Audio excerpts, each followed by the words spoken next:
It is one of the greatest medical scandals of the century, according to a leading health expert in Brussels. The Council of Europe health chief has accused major pharmaceutical firms of organising a campaign of panic and unduly influencing World Health Organization decisions. And with European countries now burdened with bills for millions of unwanted doses of the swine flu vaccine, he wants an investigation. Our science correspondent Tom Clark has this report. Flu viruses can spread. 64,000 people dead, tens of thousands hospitalised, a country crippled by a virus. The predictions for the impact of swine flu on Britain were grim. The government's response, spending hundreds of millions of pounds on antiviral drugs and vaccines, adverts and leaflets. But 10 months into the pandemic, only 355 Britons have died, and globally, the virus hasn't lived up to our fears. Were governments misled into preparing for the worst? Politicians in Brussels are now asking for an investigation into the role pharmaceutical companies played in influencing political decisions that led to a swine flu spending spree.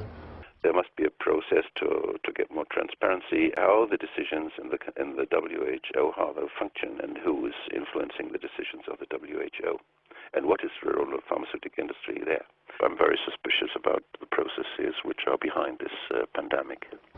The Council of Europe Committee want the investigation to focus on the World Health Organization's decision to lower the threshold required for a pandemic to be formally declared. The world is now at the start of the 2009 influenza pandemic. When this happened in June last year, governments had to activate huge pre-prepared contracts for drugs and vaccines with manufacturers. They also want to probe ties between key WHO advisors and drug companies.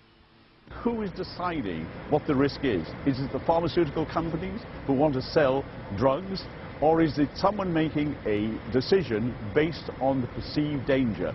In this case, it appears that the danger was vastly exaggerated. And was it exaggerated by the pharmaceutical companies in order to make money? Our government, like many others, is now paying the price for being prepared.